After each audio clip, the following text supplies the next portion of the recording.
Osman Spare was born in 1886 on December the 30th in London. Many regard him, including myself, as the greatest magician that ever lived. He was also one of the most talented artists that England had seen for many a year, and he was recognised for that talent from a very young age.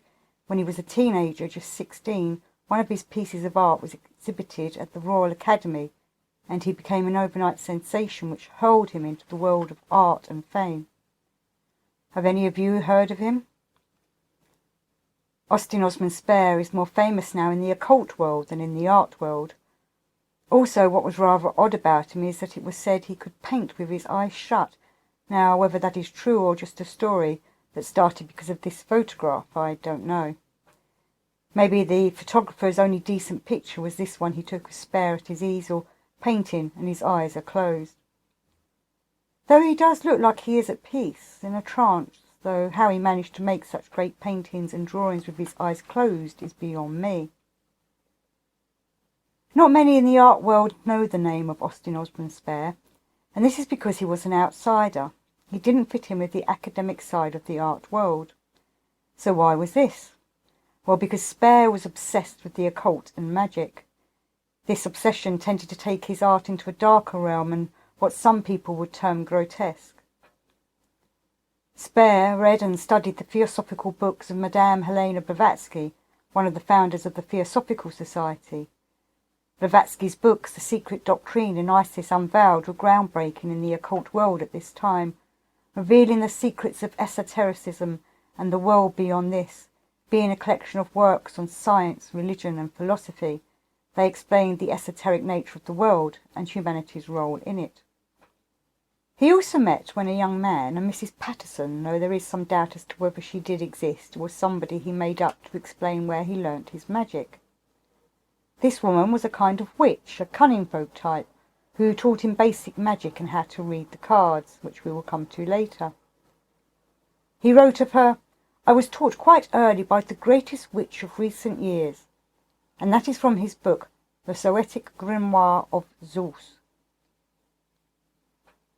The meetings with Mrs. Patterson led to Spare to develop his own beliefs in how the world worked, and also to develop his own magical powers.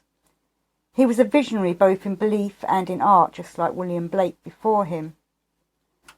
To the art world, Spare had odd beliefs, and his dabbling in magic, well, they were not good for business in their eyes, and soon Spare's reputation declined, and he lived the rest of his life in poverty. But that to him was probably not that important. He didn't live for money, he lived to live his life, to learn, to study, to develop himself and his understanding of the world. He soon met the infamous Aleister Crowley, who had come to Spare's 1907 art exhibition. Crowley invited Spare into the AA, the Argenteum Astrum, but over time their relationship deteriorated and both accused the other of being black magicians. One of my favourite stories about Spare and Crowley is this, and I hope it is true.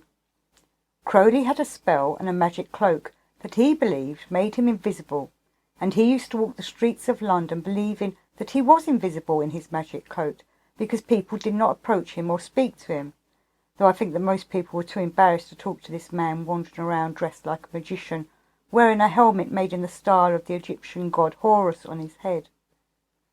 But one day Crowley was walking the streets thinking himself to be invisible, and Spare went up to him and said, "I can see you, you know." Now you may see here that Spare does look a bit like somebody else from that era. Any guesses? He does look a little bit like the wannabe artist Adolf Hitler, and Spare's self-portraits were seen by Hitler, who liked them so much that he invited Spare over to Germany to paint a picture of himself. Apparently Spare replied, saying, "Only from negations can I wholesomely conceive you, for I know of no courage sufficient to stomach your aspirations and ultimates.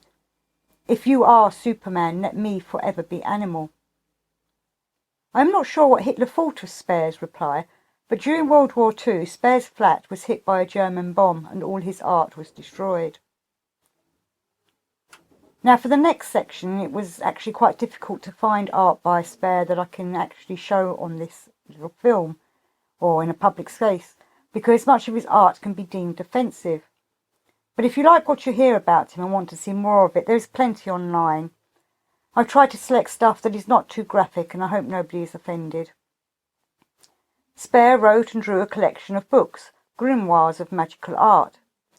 In 1907, Spare published a small book that actually shows us his sense of humour and his outlook on the human world.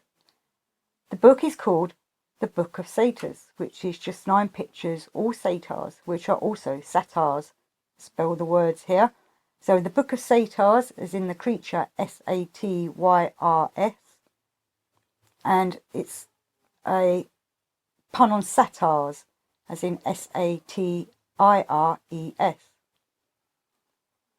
They are his idea of what certain organisations represent to him. The other books he wrote and illustrated are The Book of Pleasure, Self-Love, The Psychology of Ecstasy. This book was about his thoughts and ideas of the unconscious mind and how it can be used. It is also a treatise on his theory for how sigils work, which we shall come to in a minute. He also wrote The Anathema of Zeus, The Sermon to the Hypocrites. This book was apparently written via the technique of automatic writing. Spare put himself into a trance-like state, pen in hand over paper. He then wrote what came to him from the ether. The Zeus Kaya Cultus is Spare's magical philosophy, his new religion that he had created, the Zeus in us, the human, the body and the mind. Kia, which is pronounced K-E-E-R, even though it's spelt K-I-A, is the ultimate power, the God part of his religion. It's not an old bearded man in the heavens, but an ultimate power, perhaps indefinable. The focus of life, the mutterings of AOS, which is his writings on his own mystical ideas, is a folio that has been recently rediscovered. It was in the library of the writer Ian Forster for many years. It was first published in 1921, and it is a book of very explicit sexual drawings, many of them self-portraits. It is not a book I properly understand and cannot give my own comments on, but Robert Ansell has a very interesting talk on YouTube about this and what Spare was aiming at with this book. Spare wrote, "The sense of smell, hearing and sight seduced by incense, mantric incantation and ritual, while taste and touch are made more sensitive by the stimuli of wine and sexual acts. After total sexcitation, an effectivity becomes an exteriorized hallucination of the predetermined wish which is magical in its reality." And that's from Kenneth Grant, The Magical Revival. A lot of Spare's treatises on magic are about sex. He explores the sexual side of people, how powerful the sexual energy is and how it can be used for one's own magical making. Sex energy is a very powerful energy, and I wonder if he regards the sexual energy as a primal energy, an energy that is there to use for one's own making. Sex is usually used for making babies or pleasure, but maybe it has other functions too, if sex is a creative force, as in creating a new life. Maybe it is so raw, primal, it can be used to create anything that one wills if one uses the sexual energy in the right way. I'm not saying the sexual act, we are talking about the sexual energy here, the force behind the sex act, the force that comes, pardon the pun, with the sexual energy. Spare was never one to be modest about his sex life. He had many roles in the sack with many ladies. He was using sex, studying sex, the sexual drive and force for his magical acts. Now Spare had a great understanding of how the power of magic and art and sex can be mixed together to become a potent element. And this is probably why Spare was dropped from the academic art world, because not only was his book writing in graphic sexual detail, so was the imagery in his art. Austin Osman Spare was known for his sigils, and I will quickly explain what sigils are, what they are and what they do. Sigils are like logos. They are magical symbols used to work the magic, bring forth the desire of the person who created it, kind of like a logo of the spell it accompanies. To Spare, a sigil was a personal thing and related to the person and that person's intention. One's will and one's purpose with the sigil are what make it work or not. When Spare made his sigils, they were a fusion or blending of letters in certain designs that fitted the application or the intention. Then he would work on the letters of the sigil, designing them so that they worked together. Then he would focus his attention and intention on that sigil, invoking it with the magical thought so that it is the magical spell which is then meditated upon. The magical symbol must make its way into the unconscious to work. Putting this sigil out there is through the use of the unconscious mind. Spare talks a lot about the power of the unconscious, and he uses as an example a bat. The bat, a mammal, not a bird, did not have wings, but it desired to fly so much that that desire infiltrated the subconscious and took it over, so that the bat developed wings and a mammal did fly. We humans, on the other hand, wants to fly, but we only think about it in the conscious part of the mind, and so we don't develop our own wings. Instead, we make aeroplanes. Spare made little cards with spells on. They were like an oracle pack. Each card has a symbol and meaning put to it with an AOS magical intent. He explains in the Zoetic Grimoire how important it is for the person making these types of magic to have a strong will and intention. Spare writes, on another occasion, I carried out a successful series of tests with cards at R.H. Benson's house at Buckingford. These included rainmaking and the materialization of a traditional ghost. Cards may only be used for formulating the will, casting spells, mathematic numerology, and with inventiveness, many other forms of demonstrating the occult powers. Every magician, as part of his or her training, usually designs a tarot set, and Spare was no exception. But in Spare's time, nobody ever discussed his tarot deck. In fact, it was often spoken of that it did exist, but nobody knew where it was. It was lost. But in recent years, it was found, discovered in the library of the Magic Circle Club. In 1944, Herbert J. Collins had been given the deck by Spare to look after. Collins was one of the founders of the Magic Circle. It is not known when Spare designed his set, but it is thought to be during 1905 and 6. Now, Spare's deck is quite different from the usual picture cards of the tarot, though he uses the same titles and sometimes the same type of designs. But he's put his own spin on the art within the symbolism. I've never seen the actual cards myself, but I've been told they are quite small, 10 centimetres by 5 centimetres. From my own study of the Spare deck, I don't think they were really for fortune-telling, but more for self-development, philosophically and esoterically, the development of oneself. What, in my opinion, is a bit of magic, though, some would say it is luck, is that not all the cards survived. There was one missing, the number 11 card, which stands for strength. And what is magical about this missing card is that it is the only one that was ever photographed.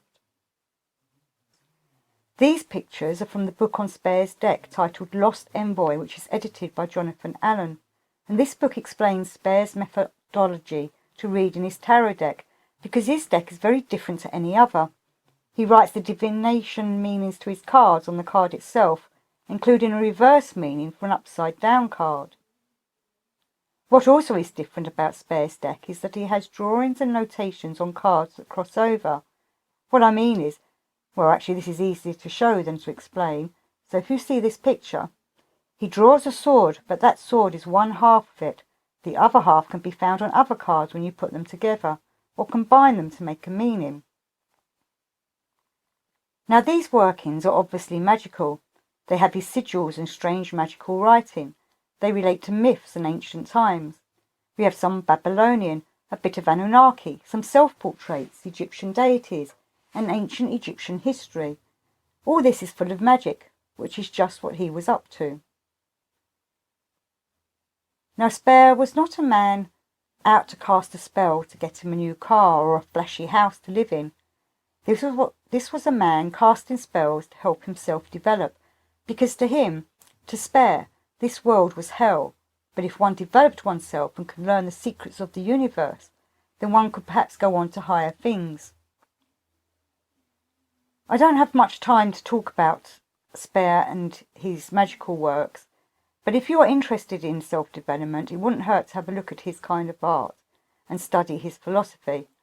I'm not saying that Spare had the answer to life, the universe and everything, but people like him feel, sense, know that there is more to life, the universe and everything than just the life we are born into. This world that we see of our normal senses, well, to see beyond it, we need magic. Spare lived a life in poverty, but his artwork continued. In later years, it was portraits of the people on the streets, the everyday workers and families that he enjoyed doing. He had become a recluse, living with all the stray cats that he found. I actually had this picture on my wall, and one time a friend said to me, "I can't believe you have a picture of Hitler on your wall." I explained to her who the picture actually was of, and as another friend of mine pointed out to me, Hitler and Spare may have looked alike, but Hitler liked dogs and Spare, well, he liked cats. He died on the 15th of May 1956, and much of his art and life story would have been forgotten if it had not been for Kenneth Grant, who received his art and works after his death. But Spare's name and magical art stayed in the memories of many people, and the recent discovery of his tarot deck has given him recognition again, and of course there is Phil Baker's book, which is a must for anybody who wants to know the full story of the greatest magician who ever lived in Britain.